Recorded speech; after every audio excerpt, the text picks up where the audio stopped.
నమస్తే. ఇన్నాళ్ళు నన్ను సపోర్ట్ చేస్తూ, ఎంకరేజ్ చేస్తూ మీ ప్రేమని నాకు అందిస్తున్న ప్రతి ఒక్కరికి కృతజ్ఞతలు. అలాగే ఈ వీడియో కూడా ఖచ్చితంగా మీకు ఉపయోగపడుతుంది. లైక్, షేర్ అండ్ సబ్స్క్రైబ్ చేసి మీ సపోర్ట్‌ని నాకు అందించండి. అలాగే ఈ వీడియో పట్ల మీకున్న అభిప్రాయాన్ని కామెంట్ సెక్షన్‌లో కామెంట్ చేసి తెలియజేయండి. ఇప్పుడు వీడియోని చూద్దాం. నమస్తే. Welcome to our channel. నేను పద్మిని. ప్రస్తుతంతో పాటు ప్రముఖ ఆధ్యాత్మికవేత్త, ప్రముఖ న్యూమరాలజిస్ట్, లక్ష్మీ నరసింహస్వామి ఉపాసకురాలు శ్రీమతి స్రవంతి గారు మనతో పాటు ఉన్నారు. మాట్లాడదాం. నమస్తే అక్క. నమస్తే పద్మిని. శ్రావణ మాసంలో వచ్చేటటువంటి అద్భుతమైనటువంటి రోజుల్లో శ్రావణ శుక్లపక్ష సప్తమి చాలా చాలా వైశిష్ట్యం కలిగినటువంటి రోజు అని ఖచ్చితంగా చెప్పుకోవచ్చు. ఎందుకు అనంటే ఆ రోజు తులసీదాస్ గారి జయంతి. తులసీదాస్ గారు అంటేనే అసలు కొన్ని కోటాను కోట్ల మంది అసలు హనుమాన్ చాలీసా తెలియని వాళ్ళు ఉండరు అంటే అతిశయోక్తి కాదేమో.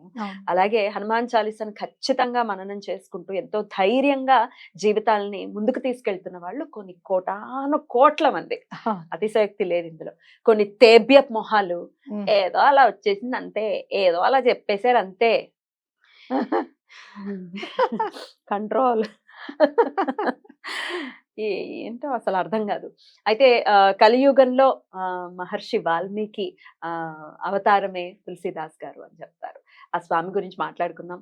మనం కాశీ వెళ్ళినప్పుడు కూడా సంకటమోచన హనుమాన్ టెంపుల్ ని కూడా వారే నిర్మించారు అని కూడా చెప్తుంటారు. ఇవన్నీ ఒకసారి చెప్పుకుందాం. ఆ రోజున అసలు ఏం చెయ్యాలి, హనుమంతుడి వారికి ఎలా హనుమంతుడి వారికి పూజించాలా, అసలు ఏం చేయాలి ఆ రోజు?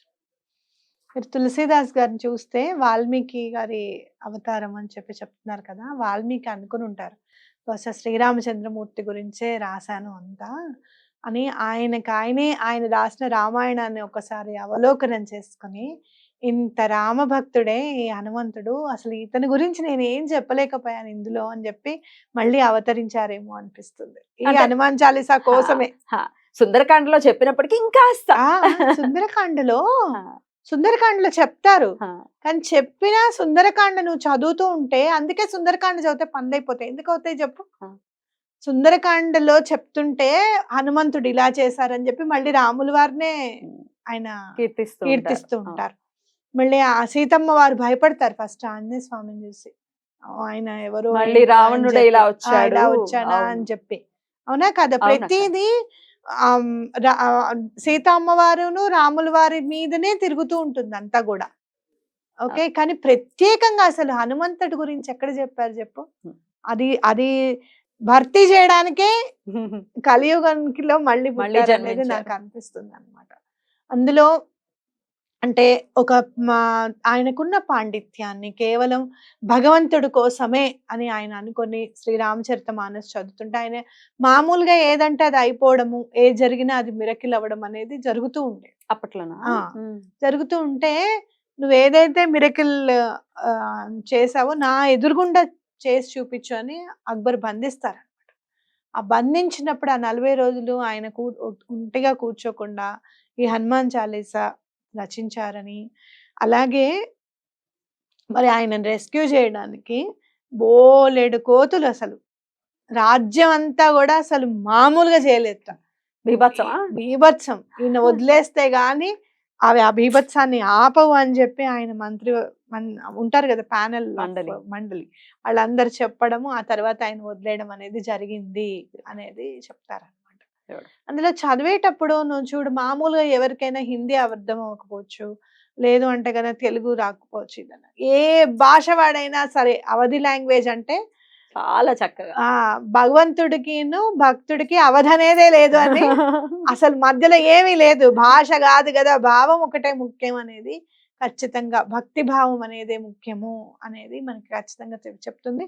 హనుమాన్ చాలీసా మనకి ఏ లాంగ్వేజ్ వచ్చినా రాకపోయినా మన మాతృభాష వస్తే చాలు మనకి అర్థం చేసుకోవడము, అది తప్పకుండా అర్థమవుతుంది అనేది మనం తెలుసుకోవాలి. చెప్తారు కానీ దానికంటే ముందు ఇందాక నేను చెప్పాను కదా, ఏదో అలా చెప్పాను. ఇది ఛత్రపతి సినిమాలో వాళ్ళ తమ్ముడు అంటాడు, ఏదో అలా అయిపోయింది అనగానే పట్మన ఒకటి పీకుతాడు చూడండి, అజయ్ పక్కన పట్మన పీకుతాడు. అట్లా పీకాలన్నంత కోపం వచ్చింది చూసిన వాళ్ళకి ఆ మాట విని, ఏదో అలా వచ్చేసింది. మరి మీకేమనిపించింది? వీళ్ళందరూ ఏంటంటే ఒక దాన్ని ప్రూవ్ చేయాలనుకొని ఏం చేస్తారు అనంటే, ఆ కొమ్మని నరికేయాలి అని ట్రై చేస్తూ వాళ్ళు కూర్చున్న కొమ్మను కూడా నరికేసుకుంటారనమాట. ఇప్పుడు అవతల వాళ్ళు ఏదో చెప్తున్నారు, శ్యామలా తటకం గురించి మాట్లాడాలమ్మా, శ్యామల అమ్మవారే కృష్ణుడు అంటే మన అమ్మలేరు, ఓర్చుకోలేరు, ఒళ్ళంతా జర్లు పాకేస్తూ ఉంటాయి వాళ్ళకి. జర్లు పాపం ఎంత అదే బాధపడతారో. అంటున్నా, వాళ్ళకి అసలు తట్టుకోలేరు వాళ్ళు. ఉమ్. లలిత అమ్మవారు రాముడును, శ్యామలమ్మ కృష్ణుడా? ఎవరు చెప్పారు మీకు? వీళ్ళు చూసొచ్చారు కృష్ణుడు పుట్టినప్పుడు. పాపం ఉండిపోయారేంటి? అదే అట్లా వాళ్ళు ఏంటంటే దాన్ని తట్టుకోలేరు. ఆ తట్టుకోకపోవడం వల్ల అలా అలా తిట్టి ఏం చేస్తారు అని అంటే, అసలు యాక్చువల్ గా వాళ్ళు అనకూడదు, ఆ, హనుమాన్ చాలీసా అని అనకూడదు. డెఫినెట్లీ కాబట్టి వాళ్ళు కూడా అనకూడదు. వాళ్ళు అసలు పోనీ శివుడు గురించో, శ్యామలమ్మ గురించో, అమ్మవారి గురించి అయితే అంటారు. హనుమాన్ చాలీసా గురించి అనకూడదు కదా మరి, రామ భక్తులు కృష్ణ భక్తులు అయినప్పుడు. కానీ అవతల వాళ్ళని తిడుతూ ఆ మురికి మన దాంట్లో కూడా పోసేసుకుంటారు. ఎంతసేపు బయట మురికేస్తూ అవతల వాళ్ళ చెట్టు కొమ్మును నరుకుతూ వాళ్ళ కూర్చున్న కొమ్ముని వాళ్ళు నరుక్కునే స్థాయికి వచ్చేస్తారు అన్నమాట. దిగజారిపోవడం అంటే హనుమాన్ చాలీసా అని అన్నారు అన్న తర్వాత నాకు కొంచెం ప్రశాంతత ఏర్పడింది. ఎందుకంటే ఇక హనుమంతుడు చూసుకుంటాడు, పొరపాటు మనకు టెన్షన్ లేదు, ఇంకా ఆయన ఉన్నాడు అక్కడ ఆ రంగంలో అనేది నాకు అర్థమైపోయింది అన్నమాట. వెరీ సాడ్ అక్క. అంటే ఇది నేను నవ్వుతూ చెప్తున్నప్పటికీ చాలా బాధాకరం. ఎందుకంటే అట్లా ఎట్లా అనేస్తారు ప్రతి దాన్ని. ఇంకా హనుమాన్ చాలీసా అంటే మాటలా? ఎంతమంది జీవితాలను ఉద్ధరించింది. అయ్యో, ఉద్ధరించడం ఏంటి పద్మిని, అది ఆధ్యాత్మికతకి తొలి మెట్టు. నువ్వు ఎట్లా అయితే ఇల్ దిద్దుతావో, ఏబిసిడీలు దిద్దుతావో, నువ్వు భగవంతుడిని నమ్మడానికి శుక్లాంబరధరం తర్వాత గురు బ్రహ్మ తర్వాత మొదటగా నేర్పించేది పిల్లలకి హనుమాన్ చాలీసానే. ఆయన ఉన్నాడు నాన్న, నీకేం భయం? అమ్మ నాకు చీకటిగా ఉంది, చీకట్లో నేను బాత్రూమ్కి వెళ్ళాలంటే నీకెందుకు రా, హనుమంతుడు ఉండగా నీకేం భయం? జై హనుమాన్ అనుకోడు వెళ్ళు అని చెప్తారు. జై హనుమాన్ జ్ఞాన గుణ సాగర అనటమే అంతే. కాబట్టి అట్లాంటిది ఏం భయం లేదు నాన్న, తల కింద హనుమాన్ చాలీసా బుక్ పెట్టుకుని పడుకో, నీకేం భయం లేదు. అట్లా హనుమాన్ చాలీసా అనేది మన రక్తంలో ఇమిడిపోయిందని చెప్పుకోవాలి. నిజంగా చెప్పాలి అని అంటే ఆంజనేయ స్వామి గురించి ఆయన రాయడం అనేది ఎలా ఉంటుంది అని అంటే, స్వామి అంత పని చేశాడు రా, నీకు ఈ కష్టం ఎంతసేపు తొలగిపోతుంది అని చెప్పే విధంగా ఉంటుంది అన్నమాట. మీరు చూడండి, మీకు ఎవరికైనా డబ్బులు రిటర్న్ రావాలి, హనుమాన్ చాలీసా. మీకు ఎక్కడికన్నా ఏదన్నా ఇల్లు కట్టుకోవాలి, ఇల్లు ఆగిపోయింది, కట్టుకునే ఇల్లు ఆగిపోయింది, హనుమాన్ చాలీసా. అన్నిటికీ కూడా చాలా బాగా ఉపయోగపడుతుంది. భూత ప్రేతాలకు కూడా డెఫినెట్ గా హనుమాన్ చాలీసా. అసలు రామచరిత మానసులో ఒక్కొక్క దోహా గురించి చదువుతూ ఉంటే పద్మిని, రామాయణం ఎంత చదవడం ఇంపార్టెంటో రామచరిత మానస్ కూడా చదవడం అంతే ఇంపార్టెంట్. ఎంత బాగా పనిచేస్తుందో రామచరిత మానస్లో దోహాలు. మీరు చెప్తానన్నారక్క, నేను చెప్పాను, తప్పకుండా చెప్తాను. నేను రామచరిత మానస్ బుక్ నేను కొనుక్కోలేదు తెలుసా, నాకు ఒకళ్ళు ఇచ్చారు. ఇది నీకు ఇవ్వాలనిపిస్తోంది అని చెప్పి, అప్పాజీ ఉన్నాడు కదా, నీకు ఇది ఇవ్వాలనిపిస్తోంది వదిన, తీసుకో అని చెప్పి ఇచ్చాడు నాకు. ఇచ్చి కూడా చాలా రోజులైంది. నేను ఇంట్లో చదివాను కొన్నాళ్ళు, మళ్ళీ ఇప్పుడు చదివి ఏ దోహాలు దేనికి మనకి ఏ కష్టాన్ని మనకి దూరం చేయగలుగుతాయి అనేది ఖచ్చితంగా నేను చెప్తాను. తప్పకుండా. రైట్. అయితే ఈ గురువారం 31వ తారీఖు మరి ఎలా ఏం చేయమంటారు? తులసీదాస్ గారికి కృతజ్ఞతను ఎలా ఆవిష్కరించమంటారు? మీరు చెప్పండి. ఫస్ట్ తులసీదాస్ గారికి అసలు హనుమాన్ చాలీసా రచించినందుకు కానివ్వు, లేకపోతే రామచరిత మానస్ రాయడానికి కానివ్వు, హనుమాన్ బాహుక్ అని ఉంటుంది. హనుమాన్ బాహుక్ అయితే ఆయనకి విపరీతమైన భుజం నొప్పిట. ఎవరికి? తులసీదాస్ గారికేనా? చాలా భుజం నొప్పి అయితే ఏం చేయాలి అని హనుమాన్ బాహుక్ రచించారట. రచించడం కంప్లీట్ అయిందో లేదో ఆయనకి భుజం నొప్పి తగ్గిపోయింది. ఎలాంటి మహనీయుడు అంటే, అసలు ఆయన ఎప్పుడు కూడా ఆయన కాలకృత్యాలు ఎప్పుడు కాశీలో తీర్చుకోలేదు. మరి బోట్లో వెళ్ళి అవతలకి వెళ్ళి కాలకృత్యాలు తీర్చుకుని వచ్చేవారు. అంత పవిత్రంగా స్థలాన్ని చూసేవారు. ఇంత పరమ పుణ్యమైన భూమి మీద నేను కాలకృత్యాలు తీర్చుకోను. అసలు ఎంతటి వారో చూడు. అసలు అలాంటి వాళ్ళని తలుచుకోవడమే మనకు చాలా అదృష్టం. అందులో మొన్న ఈ మధ్యనండి 16వ సెంచరీ అని అనుకోవడం ఇంకా అదృష్టం కదా, అవునా కాదా? వీటన్నిటికీ ఇంకొకటి కూడా చెప్తాను. ఈ మధ్య కాలంలో మేము ఎక్కడ చూడలేదు అనే వాటికి హనుమాన్ చాలీసా ఒక చాలా ప్రామాణిక. 16వ సెంచరీలో ఆయన రాయకముందు లేదు హనుమాన్ చాలీసా, ఇప్పుడే ఉంది. అలా ఎవరైనా సరే భగవంతుడి గురించి రాశారు అని అంటే గనక ప్రామాణికం ఏముంది, స్థల పురాణం ఏముంది, ఇవన్నీ ఆలోచించకూడదు. ఎప్పటికప్పుడు భగవంతుడు ఎక్కడ నిరూపించుకోవాలనుకుంటున్నాడో, ఎక్కడ ఆయన బహిర్గతం అవ్వాలనుకుంటున్నాడో అక్కడ కనపడతారు అనేది గుర్తుపెట్టుకోవాలి. రైట్. ఓకే. రైట్. ఏం చేయమంటారు మరి ఆ రోజున? తప్పకుండా హనుమాన్ చాలీసా కనీసం 11 సార్లు చదవండి. తులసీదాస్ గారి ఫోటో లేకపోతే గనక కనీసం మీరు ఫోన్లో అయినా సరే చూసుకుని ఆయనకి దండం పెట్టుకొని అలాంటి హనుమాన్ చాలీసాను ఆయన నోటి నుంచి వచ్చేటట్టుగా చూసి మళ్ళీ నీకే చదువుతుంటే నువ్వే ఆనందంతో పొంగిపోయి మాకు ఈ పని చేస్తూ పెడుతున్నందుకు, మాకు ఎప్పుడు కూడా రక్షణగా ఉంటున్నందుకు చిరంజీవి అయిన హనుమంతుడికి దండం పెట్టుకోవడం అనేది ఇంపార్టెంట్.